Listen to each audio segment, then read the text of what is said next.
Yeah, I mean, I was stumped. There was one particular time I remember. So back when I was in Vegas, there was a thing called the back of the house brawl they used to do. So all the local food trucks would rally up at a bar, and then they would select 2 chefs from a strip, and they would basically put them in a battle together. It was very, very fun. It didn't start till like 1 a.m. because everybody in the industry would get off work and then go to this thing. And the 2 chefs would show up, and they said, okay, you have a half an hour. Go look around at all the trucks and see. You guys can pick a truck. But if you guys pick the same one, then we'll flip a coin and see. Every truck has different equipment, has different ingredients. If you pick the Asian truck, they're going to have Asian ingredients. If you pick the pizza truck, they're going to have, flour and dough. And you have to rely on what's on and in that truck to do your meal. So you can use the 3 ingredients they give you and whatever's on the truck, and that's it. One truck might have a grill, one might have a fryer, and one might not. You know what I mean? So it was very, very, very challenging. And the first one I did was great. I won it. The second one I did, I definitely got stumped. I didn't know what to do. What was the ingredient that stumped you? It was quail eggs, which are great, but with everything else I had to work with, it was just hard to make it fit. You know what I mean? I didn't know what to do.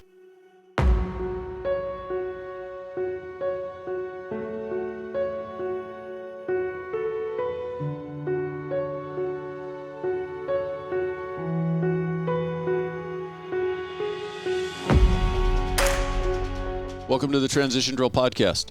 I'm your host, Paul Pantiani. I appreciate you taking the time to watch. So let's get into this. Where's hometown for you? Hometown is actually, I was born in Sacramento, California. And then I lived in Federal Way, Washington as a young kid through junior high. And then my dad was, where he still is, he works for Boeing. So he works on aircraft. And he got on a new project in Edwards Air Force Base, California. So we moved down there. I spent my high school years in Rosamond, small little Air Force town. Not a lot around there, Lancaster, Palmdale. And when it came time of graduating high school, it was kind of time to make that decision. Like, what are you going to do? I really didn't know what I wanted to do. I went to college and got a degree for something that I probably wouldn't end up using or, just a whole bunch of debt for not really knowing what to do. My father was in the military. He was in the Army and the Coast Guard. His father was in the Army. So I was like, well, let's check it out. Is that what springboarded him to go to work for Boeing and stay in the aviation industry? Yes. When he was active, what was he doing? He was a helicopter mechanic. Okay. Yeah. So it was a very easy transition for him. Do you have a big family, brothers, sisters? Not really. No, very small. I was the only child. And for you growing up, what kind of took up your time? Were you into academics? Were you into sports? Were you kind of a little bit of both? I was into sports. I was a wrestler all through, junior high school. Do you have any college aspirations as far as wrestling? I thought about it, but, after college, there's really not a lot for wrestling. I mean, if you want to go in the UFC or right. Go be an Olympian. I was just thinking from the aspect of using it to leverage a scholarship or anything like that. Yeah, I didn't really think about it. Like I said, I didn't know what I wanted to do. So I figured, sign up, go explore a little bit and figure it out. For you, did you have it? Well, how soon in your life did the military kind of hit your radar and you knew that that's the route you were going to go? It was pretty sudden. I think when it was coming up on that time, to graduate, had to make a decision, So, did you have friends or anything who like you kind of followed in their lead to go towards the military? Yep, there was a group of other guys. We were all kind of divvying up. Like, well, this friend wanted to go in the Air Force, this friend wanted to go in the Army, and we kind of like, well, I kind of like the Coast Guard, so kind of. And my dad was in the Coast Guard, and he talked to me about it. He took me to the recruiter. So, what year did you graduate high school? 2001. And did you go straight in, like literally right after high school? Straight in. Were you a delayed entry or did you wait until you had graduated to enlist? I did delayed entry. I had the whole MEPS process, done everything. So basically once I graduated, I called the recruiter and was like, hey, I got my diploma. I'm graduated. Let's go. And it was very soon. I think it was only a couple weeks after that I was on a plane to the basic training. And for you at that point in time, was there ever a thought of making it a career, or did you know that it would be a short stopgap for you? I wasn't sure. I kind of, played it out. I did enjoy my time. I enjoyed, the experiences I had in the military. But when it was coming up on that year before you get out and they ask you, what do you want to do? I had met somebody and the house I was actually living in, I was living with my girlfriend at the time, and her cousin and her cousin's husband also lived there. He was a chef. And so we would like cook together in the house and everything. And he's like, you ever thought about making this a career? I was like, no, I haven't, honestly, And he took me to his restaurant a couple times, and that's when it kind of clicked. And I was like, I think I could do this, And that's when I made my decision that I wanted to get out and go to culinary school when that 4-year mark hit. And was that your first exposure to somebody who was actually a professional chef? Yes. But you had an interest in cooking prior to that? Yeah, I've always liked cooking, since I was a kid. It's just always been kind of interesting to me. Honestly, I never thought it would become a career, but it's just kind of, the way things played out, it worked out. Was it just something you were cooking with mom at home? Or, where was your first kind of introduction to cooking? Yeah, cooking with mom at home, making myself meals when I was home alone, Were you experimental as a kid in trying to learn how to cook? No, not really. I kind of just try to, mimic what my mother would make. But, yeah, but I enjoyed doing it, I've seen some of these kids competitions on TV, and I'm always amazed at their levels and their abilities at such a young age. But as a parent, the one thing I'm always thinking about is how much of a mess have they made in kitchens getting to this point? You got to give those parents credit for that. Yes, for sure. Yeah. Yeah, I've seen those too, the Junior Master Chef and all that stuff, yeah. Just to get to that level at that young of an age, it had to have been a huge mess. Yeah, a lot of playing in the kitchen. a lot of experimenting. Were you able to leverage the GI Bill to go to culinary school? I was, yes. I used my GI Bill.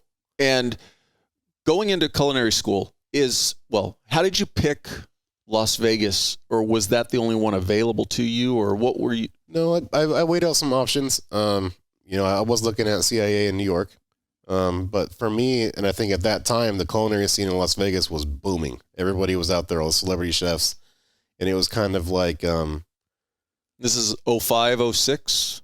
05, yep. It's like I can go to Vegas, go to school. And at that time, the Cordon Bleu was really, really well known as a culinary school. And again, the culinary scene out there was just booming. So it seemed like a good landing pad to go get a degree and then get into the industry. And going through that program, was your goal to be, and pardon a very naive question, was it to be a generalized chef or a specialized chef? I think generalized. It does take some, once you get out, into the field and start working in different restaurants, you find what you like and what you don't like, and what, you kind of develop your own style of cooking and ingredients you like to use. So I think that just kind of came from just working in multiple restaurants, And in that program there, do they place you in restaurants outside of the culinary school to get experience? No, you're kind of left on your own to do that. It is part of the graduation process. You have to do an externship somewhere. So I did mine at Red Rock Casino. Actually, when Red Rock opened up, the culinary school was right down the street. So they recruited a lot of culinary students. You'd go to school in the morning, and then you'd go to work, and you'd see half your class there. So I did my externship there, and then from there I went to the Bellagio, and that's when I ended up meeting Todd English for the first time, and then working under him, and ended up being with him for a long time. Getting into culinary school, is there a prerequisite or any type of basic cooking knowledge that you have to come to the table with? No. It's kind of, if you want to do it, here you go. And back then, we're going on almost 10 years ago now, but what's the cost to get through that program? Is it a 2-year or a 4-year? It was a 2-year. So I did get an associate's degree from it. I think it was total just over $50,000. And from there, first stop was Red Rocks in Vegas. Mm-hmm. But then you've also been able to leverage this and literally go around the world, but definitely a large portion of the country, correct? Yeah. Yep. Where have you enjoyed cooking the most? Honestly, I got to say, I really enjoyed Alabama. I was there for about a year and a half, maybe almost 2 years. Just the culinary scene down there was something completely different from what I've seen. They had their French restaurants and they had their American bistros and, stuff like that. But just the culture of the Southern cooking, I got to see Nashville, got to go to New Orleans, go to Atlanta, all the barbecue, the smokehouses. It was a lot of fun and things that I hadn't really seen before. Did you have a favorite style of cooking before you started culinary school and your early years as a chef and what you transitioned to now? Has it stayed the same or has it morphed? No, I think when I was first getting started, I was very green. I didn't really know much. But I think, when I got into olives in the Bellagio and started working under Todd English, obviously having somebody that accomplished and working with them and learning things, that style just kind of stuck, the Mediterranean, Italian. And I love that type of style of just taking simple things and executing them perfectly and making an amazing dish with, 4 or 5 fresh ingredients. With the ability to grow, you mentioned Todd English and being drawn into larger, I'll call it, not corporate, but multiple location restaurants.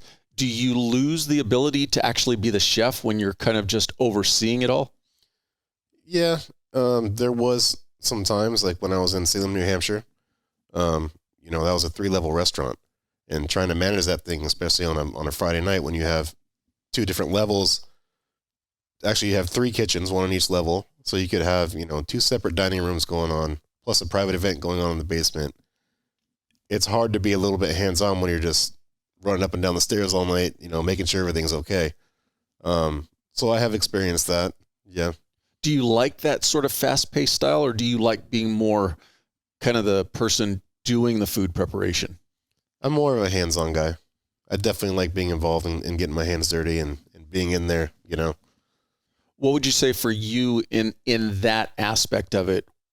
Obviously not being able to cook, but what are some of the other pitfalls or things that kind of take the fun out of it?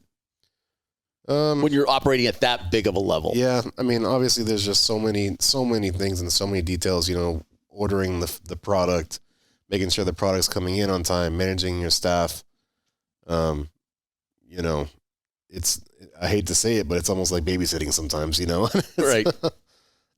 It can be challenging, especially if you have, people working under you that if they start to slack off, then now you got to pick up for them, or, things aren't getting done. A restaurant is almost like, it's like clockwork. If things don't happen, then it can be disastrous, So making sure that everything's in place and everything's working out perfectly, is a big part, For someone who's never worked in that environment, what would you say is the biggest, I'll call it, misconception about being a restaurant chef that the average person probably doesn't realize? It's not all glitz and glamour all the time. You know what I mean? I think, people watch the Food Network and they see these guys, in the kitchen with 1 pot and, in front of an audience, and they're like, man, I could do that. Like, that looks great. And then they actually get into a high volume restaurant and they're like, oh my God, this is nothing like I'd imagined. You know what I mean? There are a lot of moving parts and it's a very stressful environment and you have to be on your toes all the time. The work days can be long. You could be there 12, 14, 16 hours, I did it last night. I do appreciate you coming in today and doing it. I was, last night I was open that place at 8:00. I was there till almost 2 a.m. and then back at it again this morning for brunch. So the hours can be long and it can wear on people, but you kind of have to go in knowing that's what you're getting involved with, When you shut down for the night, is there any preparation in the sense of food preparation for the next day done at that point? Or is it merely just clean up, go home and start preparation the next day? No, we have prep cooks that are there all night. So, I'll go through and see what needs to be done. I'll give them a list, kind of check on them every now and then. Hey, how's this going? We're going to need this for tomorrow. Make sure this gets done for, tonight. And then that way, the next morning when you walk in that things are set and, you can be in a good place. And as far as somebody who wants to become a chef, do I understand it correctly that even when you start out, you're not going to be making the entire dish? You actually work a portion of a meal. Mm-hmm. How does that work? So when you start out like as a line cook, when I started as a young line cook, you have stations in a restaurant. So you have the salad station, you have the grill station, you have the saute station, you have the fryer station, hot apps. So you're only responsible really for, maybe 3 or 4 dishes off of the entire menu. That's all you do all night is those dishes. And that's how the entire restaurant comes together. And then, you can, once you learn one station, you move to the next, then you work on, learning how to grill, how to steak, temperature steaks, learning how to make pasta. And that's how you become rounded, just by working all the stations in the restaurant. Have you seen from your experience where people will maybe kind of have too big of an image of, I'm going to graduate culinary school and I'm going to become this. Oh, yeah. And then when they get into it, they don't realize how much of a grind or how long they're going to have to grind it out for? Oh, for sure. There are definitely young culinary students that'll come apply, and they'll say, okay, yeah, I graduated culinary school. I'm ready. I'm ready to be a chef. How much are you going to pay me? Like, well, have you ever worked in a restaurant before? Like, do you have a little bit of background? You don't just graduate and you're a chef. And there's a learning curve and experiences that you need to have. Would you almost equate it to the same thing of like just going through boot camp doesn't make you completely qualified? It just gives you the absolute basics. Correct. Yep. So coming out of culinary school, you've been shown all the basics, but now it's time to actually learn cooking. Yep. And the instruction, for you, what did you find the most difficult process to learn that was mandatory to learn?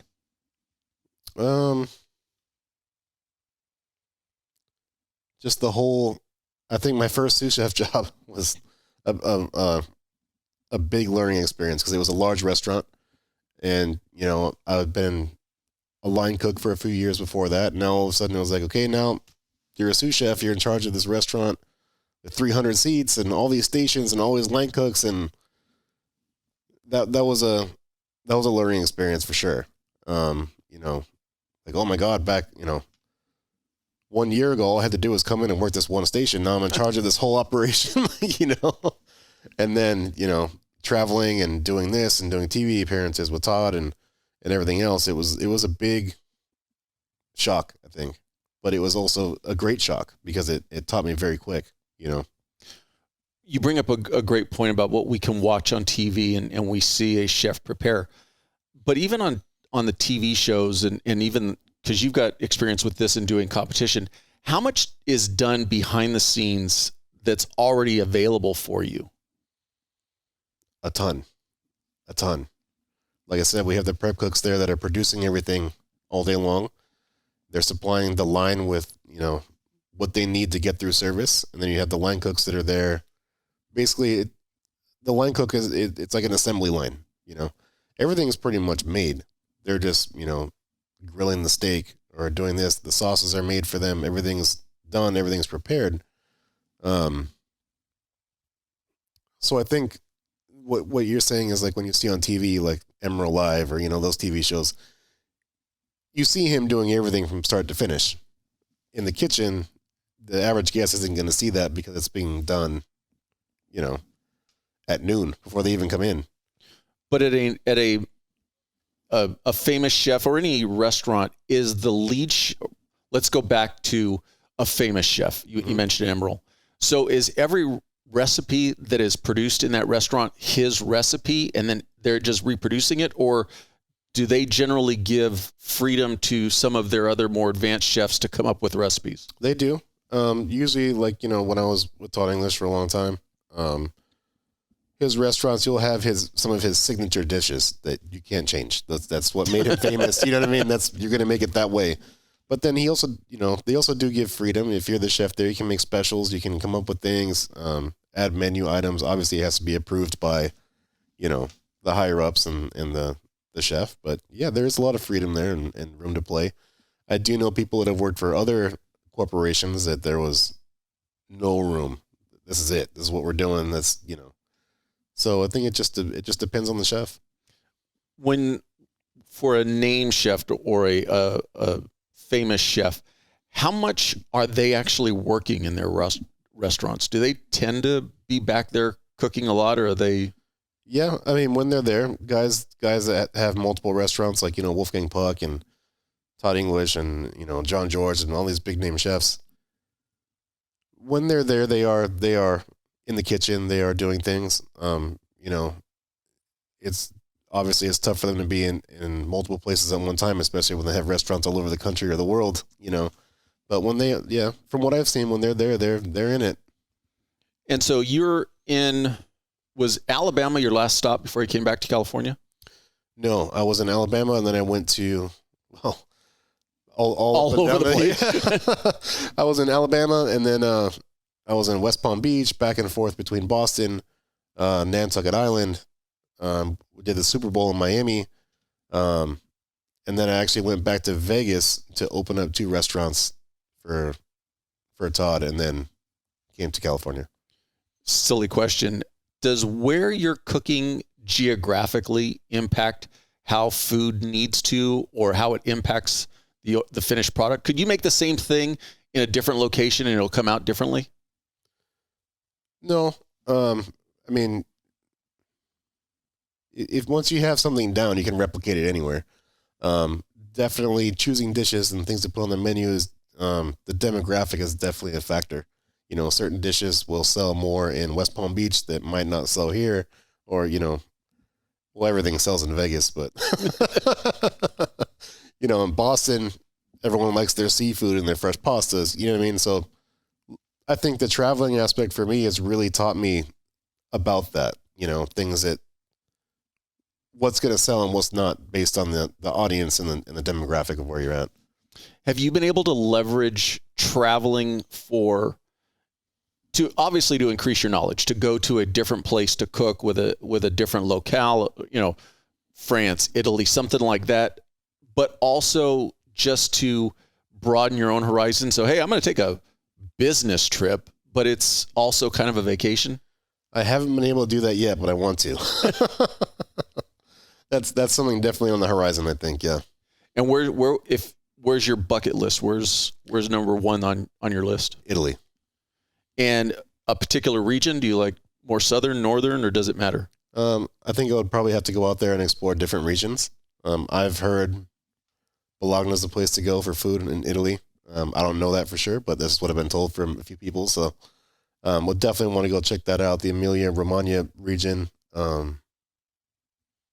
Yeah, all of it. And along those same lines of learning to cook food, does it also benefit you to understand wine and how food and wine or food and drink pairs? For sure. Is that taught to you in culinary school? Do you have to learn that on your own? You learn the basics, of what can pair with what and this and that. But I think a lot of that also comes from just being in the field and tasting things and experience. And you've had experience doing competition, your own competition cooking. What drove that, and how's that different, working under that time clock? It's stressful. Competition cooking is definitely, well, it depends. I mean, you have competitions where I've done the mystery basket where you don't even know what you're going to get. So there's really no pre-planning that you can even do, And then I've done competitions where you do have time. Like you conceptualize a dish, you have time to prep it, you show up, you make your dish that you've already had time to, work on. And then I've been in some where it's just completely off the wall. Like, okay, well, these are the ingredients you have to work with. This is the equipment you have to work with. You know what I mean? So it's like, oh my God, like, how am I going to? I've seen some of the cooking shows where they open the basket and, random. Have you ever been in a situation in a competition yourself or watched on TV where you just kind of like, I couldn't even think of what to do with that? Or is it all kind of the same or similar variations of the same process? Yeah, I mean, I was stumped. There was one particular time I remember. So back when I was in Vegas, there was a thing called the back of the house brawl they used to do. So all the local food trucks would rally up at a bar, and then they would select two chefs from the strip, and they would basically put them in a battle together.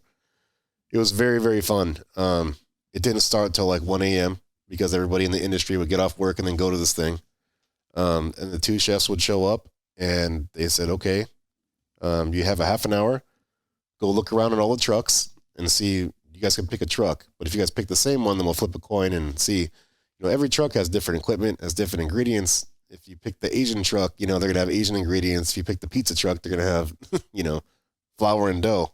And you have to rely on what's on and in that truck to do your meal. So you can use the 3 ingredients they give you and whatever's on the truck, and that's it. One truck might have a grill, one might have a fryer, and one might not. You know what I mean? So it was very, very, very challenging. And the first one I did was great. I won it. The second one I did, I definitely got stumped. I didn't know what to do. What was the ingredient that stumped you?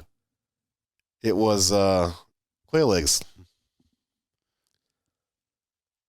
which are great, but with everything else I had to work with, it was just hard to make it fit. You know what I mean? Like, I didn't know what to do. They aren't going to take up much space on a plate. Yeah, that was a tough one. I ended up rebounding and coming back and winning the next one, but I remember that specific one was tough. So it's multiple cooking events as one competition? For that particular one? No, it was just the one. Oh, okay. The one, yeah. They used to do it every other week or something like that. Was it an organized event or just something amongst all the chefs working in? It was organized. Yeah. So there was an outside entity that was organizing the competition. Mm-hmm. And for something like that, are you trying to get into those competitions to springboard you in the eyes of maybe a larger restaurant or a more well-known chef? For those one, it was just it was fun. It was bringing the industry together and like a family type thing almost. The organizer who did it, actually, Jolene Manina, she ended up. It became so popular that they made a TV show out of it. So it became a big thing. It was a lot of fun. I think some people definitely did get springboarded from that once they made the television series out of it. Did you get to be on TV? No, not for that one. Not for that one, no. Getting into the culinary world, is it overall a very welcoming and encouraging environment, or is it pretty cutthroat chef to chef? It can be, but I think it all depends on the person that's trying to get in. If you come in with a huge ego and thinking you're knowing everything, then you might have a little bit more of a challenge with people, accepting you. That's why I always try to tell, young cooks and people I've mentored bringing up, always have an open mind and be willing to learn. I've always said that the day, you think you know everything is the day you'll stop advancing in your career, So just have that open mentality, man, and don't walk in like you don't stink because, When did the seed get planted to actually open your own restaurant? Well, my business partner, Dylan Soros, I had just wrapped up in Vegas and then did a stint in Nantucket at a seasonal restaurant there, Nantucket Island. And I was kind of in between a couple things and trying to figure out my next move. And Dylan had called me up. We worked together at Spago in Las Vegas. And we've been friends ever since. I knew he had his restaurant Temecula here. And he called me up and said, hey, I have this new project coming up. Looking for another chef to open this place with and, to partner up and kind of do our own thing. I said, okay. So came out and checked it out. Everything looked good. And, I was excited about it. And we went for it. On your part, was there an interest or a motivation to get back to California? No, honestly, I really didn't see myself coming back to California, but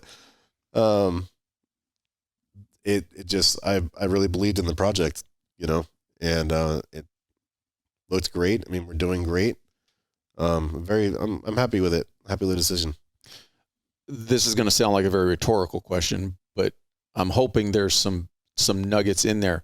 So going from being in charge of multiple restaurants or even a single restaurant to now being the owner of a restaurant, what's some of the big eye openers that you've experienced? Or is it much different? That's a tough one. I mean, it's completely different scenarios, to have from going to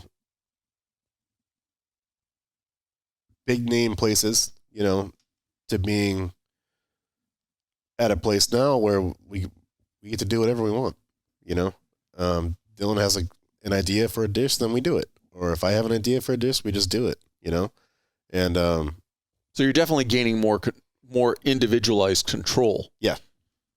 And it's a blast, it's fun. Are your long-term plans to grow this individual restaurant into more locations under the same brand or branch out into different directions? I know me and Dylan have talked about keeping the Savage Chef brand, but then also opening up other locations and maybe a different concept. So I think the next one Dylan's really excited about is an Italian concept. And we've had a lot of people tell us that Menifee doesn't really have an Italian restaurant, that a good one. Not that I'm aware of. Yeah. So, I have a strong Italian background, and I think that's next on our list. But it will be different concepts by Savage Chef. So it might not have the same name as Savage Chef Bar and Grill, but it will be by Savage Chef. The partnership, in the sense of, I almost don't want to ask this question, but how important is it to have a unanimous vision, or does it benefit a restaurant for the two partners to have kind of differing visions as far as the type of food? I think me and Dylan, and I'm sure he would agree with this, we definitely have different styles. But it works for us because, I might do something one way and he'll be like, hey, we can do it this way. We play off each other a lot. And it works, but I think you almost kind of have to have that to make it right. I don't know. Does that make sense? Well, no, I kind of look at it as almost like a relationship, and you've heard the expression opposites attract. So when you have a relationship, you could be in a relationship with a person who's exactly a mirror opposite of you. And for some that works. And for some, it's like, I need that counterbalance. I need somebody so I didn't know in a restaurant if it's only going to succeed if you're both doing the exact same thing, or if you're both kind of meeting in the middle with two different angles on it. Yeah. I think when we make a decision, we definitely both lay ideas on the table and then we come to a common decision. It's not one person, this is the way it's going to be. You know what I mean? So that definitely works out in our business relationship. So putting your mentor hat on, putting yourself in somebody's shoes who's interested in becoming a chef, maybe at that bridge of going to culinary school, what are some of the early things that you would recommend to start doing? Start working in restaurants. Don't wait. I waited till I was almost out of culinary school. When I first got out of the military, I used my terminal leave. So I had 90 days of terminal leave saved up so I could move to Vegas and basically still be getting paid while I found a job, while I found, and got established there. So I think that really, really helped me out. But I just found the first job I could, and it was actually bartending and waiting tables at a Tony Roma's while I was going through culinary school. And I kind of waited till I had to do my externship to actually start working in kitchens. So I think I would say, if that's what you want to do, get in there as early as you can and start learning. Is it easy to walk into a restaurant with no experience and say, I want to learn? I mean, it almost seems counterproductive to the restaurant. Well, you do want people to come in that do have some experience, there's also those people that have no experience, but they have an open mind. They know that's what they want to do, and they're willing to learn. And sometimes those can be the best people you have working for you. How feasible is it? So you mentioned getting a job at Tony Roman. You're actually a bartender. Mm-hmm. How feasible is it to get into a restaurant, not chef, not cooking, a bartender, mm-hmm. but getting that time maybe on your own to spend with the chefs? Is that something that's common? Yeah, I think it depends on where you're at. You go into these big hotels like in Vegas, you're a line cook, man. You work in that station. That's what you do. Once you get off to kind of the private sector, I guess I could call it, like in some standalone restaurants, like our restaurant, and other things like that, you might be able to get a little bit more hands-on with the chef and, have somebody that's willing to pull you aside and teach you some things. And if they see that you're interested and you're passionate about it, that goes a long way too. So what I was getting at is, so if you get your foot in the door with put yourself in the busiest restaurant you worked in Vegas, mm-hmm. but your job is, hey, you're the bar guy, but on Tuesday you've got the day off. Could you could you go in and just say, hey, chef, I would like to learn? Oh yeah. And are they usually pretty good about but you'd have to volunteer your time, right? Right. Yeah. Is there a volunteering aspect that's almost mandatory? It's not mandatory, but I mean, if that's what you want, if you want to continue to advance, then you almost have to use your own free time to learn.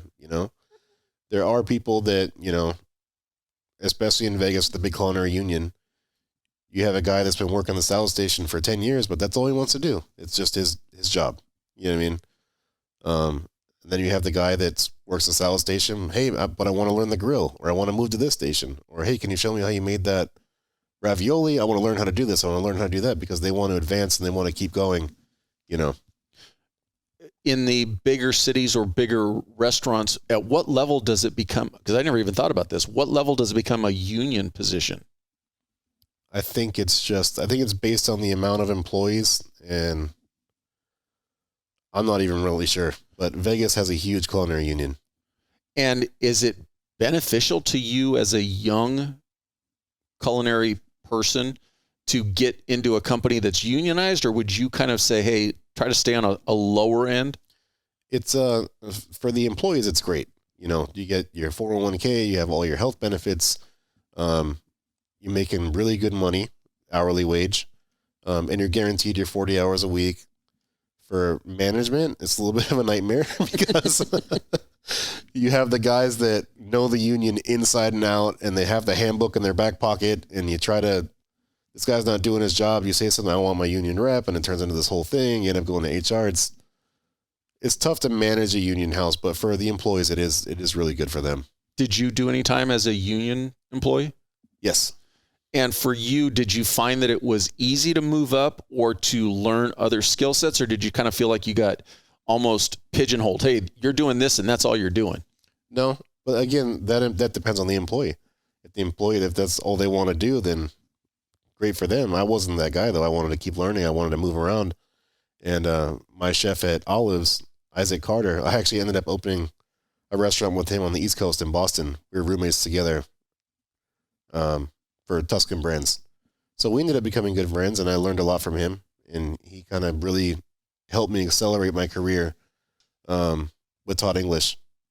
But again, that comes from wanting to learn, wanting to reach out, and knowing that this is what I want to do and I want to be good at it, and having that kind of drive,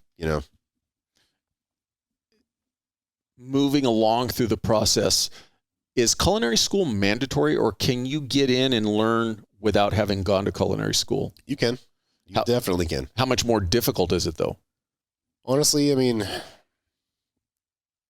I would say, like, back when I started in Vegas, and I researched this before I got out, culinary school was almost mandatory.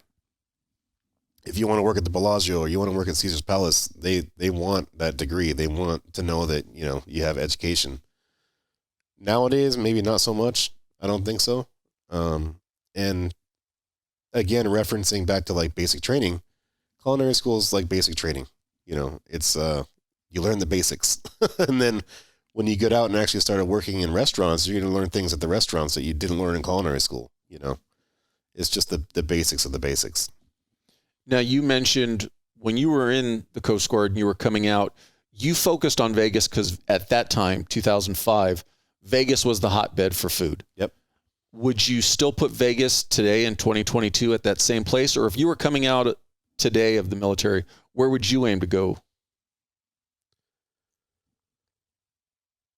I mean, there's big culinary scenes everywhere. You know, New York, Boston, Birmingham, Alabama has a huge culinary scene that's exploding right now.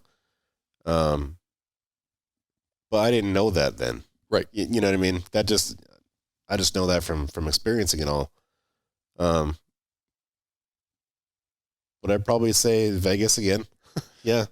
You bring up a good point. So if somebody's looking to start doing the research on a culinary scene, other than being able to go there, what are some other good ways to find out where might be a good scene for you to step off in? You just got to do the research, look it up, you know.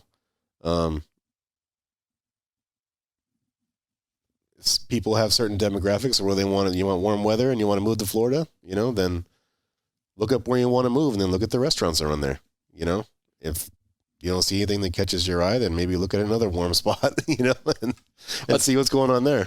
Are there any known social media sites, Instagram, whatever you want to call it, that people in the culinary industry tend to follow, that somebody coming in might say, oh, hey, start, you know, looking here? Not really that I've seen. You know, obviously I network with a lot of chefs through Instagram and Facebook and LinkedIn and all that. But as far as just a guide, I'm not sure. Because I would imagine comparing from 2005 to today, there's a lot more that's thrown out through social media. Individual chefs might be posting more. You know, the whole food truck scene has just blown up in the last 10 years. And a lot of that you can find by following either the trucks or the groups on social media sites. So that's where I was kind of wondering is if there's a common place other than, or is it simply just, hey, if you've got a chef that you like, start following them and then, you know, kind of build from there. Yeah. That's how I've always done it. No other specific research that you could recommend? No, I think it all depends on what the person wants to do, you know? And with 10 years gap, what culinary schools today have are the hot topic or getting a lot of good press or reputational? Actually where Dylan went, the Culinary Institute of America is always been the number one kind of elite culinary school in Hyde Park, New York. They do have a campus in California now, I believe, in Napa. But that's always been a lot of the big names that you see out there now, like Todd English and Rick Moonen and many celebrity chefs all went to CIA. So it's very, very, very good. Are the culinary institutes, the culinary schools, are they like traditional colleges? So are there the Harvards to where it's much more difficult to get into with limited experience as opposed to a Cal State school or a state school? Are there those levels? Yeah, CIA is definitely the Harvard. I don't know what the entrance process is, but I know for me, when I applied to Le Cordon Bleu, it was just kind of, here's my money, you know, take me in. What's a check going to cost me? Yeah. If you could do it over again, would you have gone to a different school, or would you have potentially taken the route of going to, say, Europe and starting your career there? Or at least the learning process there? Yeah, I think traveling abroad would have been a lot of fun. Knowing what I know now, maybe that would have been a route I would have taken. But at the time, I didn't even know what I was getting into. You know, it just sounded great. Let's go to culinary school and move to Vegas and start working in restaurants. But yeah, I think knowing what I know now, traveling abroad would have been something I would have liked to do. Yeah. Along that same vein, and with the ability to look back in hindsight, Is there any one thing or a couple things that if you could do them differently, you would have done differently? Maybe, yeah, definitely. Like I said, started earlier, you know. I think when I first moved to Vegas, I was in that young party mode, you know, fresh out of the military, young. I'm in Las Vegas now. So when you say starting earlier, you mean starting working in a restaurant as opposed to just saying, well, my job is to go to school, so that's all I'm going to focus on. Right. Yeah. Definitely would have taken it a little bit more seriously when I first started. Did the school offer that sort of mentorship, or could you have easily gotten into a restaurant through the school? Yeah, they have placement programs that you can sign up for. Again, at the time, I was making a lot more money in tips, bartending, and serving than I would have been just starting in the kitchen making a flat hourly rate. So I think that was part of it also. And just my baby daughter was born. So supporting, you know, at the time, my fiance Mariah, her mother, and all that was kind of more of a priority at that time. But if I could have done it again, I probably would have, like I said, went straight to a kitchen. I guess that's the thing that all of us, when we look back with older eyes, like you said, I was in the party mode. I was in the, hey, I like having money in my pocket. And that's hard to look past, but you have to be looking at that bigger long-term picture. Right. And so give up a little bit on the front end to gain more on the back end. Mm-hmm. Correct. Your daughter, is she leaning towards, has she shown an interest in cooking? She used to when she was younger. She actually just turned 17 on the 2nd. When she was younger, she's definitely spent a lot of times in kitchens. I have pictures of her plating desserts at restaurants and hanging out with Dad in the kitchen and this and that. But I think as she's gotten older, not so much. You know, coming to work with Dad isn't as fun anymore as it used to be. You bring up a good point of desserts and stuff. If you consider yourself a chef, is it almost kind of, I don't bake, or is it, if I'm a baker, I'm not a chef, or is it kind of just individual? There's definitely two classes. You do have pastry chefs in the culinary world. A lot of the big name restaurants, like in the big casinos and everything, you usually have like your chef, you have a pastry chef, then you have assistant chefs, and you know this and that. I'm definitely not a pastry chef. I mean, I can make desserts, you know, and I do enjoy baking, but it's not my specialty, I would say. I can do it, but is it true baking's more almost to the level of a science, where Yes. cooking is more of an art? Yeah. Well, baking can be an art also, but it's definitely more precise. I mean, if you don't follow those recipes, it's not going to turn out right. You know what I mean? With savory cooking, there's a little bit more wiggle room, you know? Oh, I can just add a little bit more salt, or I can, you know, hey, let's throw some butter in there. Like, you know what I mean? Like, you can't You really can recover. Yeah. Baking, not so much, man. If you don't get your ratios right and your souffle falls, then there's no picking it back up, you know? Any other pieces of advice that you could think of for somebody who's looking to jump off into the culinary world? Just keep an open mind, man. You're gonna get smacked down. It's gonna happen. You know, there's gonna be days where you go to work and you do something wrong, or you burn something, you get yelled at, it's just keep going, learn from that experience, and you know, try not to make the same mistakes more than once, and just keep that open mind, you know. Is the culinary world and the restaurant industry recovering from COVID, or is it still struggling from that? I think it's recovering. Would you say it's back to full, or maybe not back to full, but it's definitely, you know, like I said, my business partner Dylan, he did an excellent job with his, you know, COVID hit, restaurants were closing, and that's when he started doing his private dinners and making a name for himself and doing meal prep and it's people like that have that, we're going to succeed no matter what. People that have that vision, that drive, are the people that are recovering and doing well from that situation. The people that just said, threw their hands in the air and, well, we're done. Well, they're not succeeding, And to plug your business, it's Savage Chef. It's in Menifee, California. Mm-hmm. For those listening, if you're not familiar with Southern California, it's about an hour and a half north of San Diego-ish.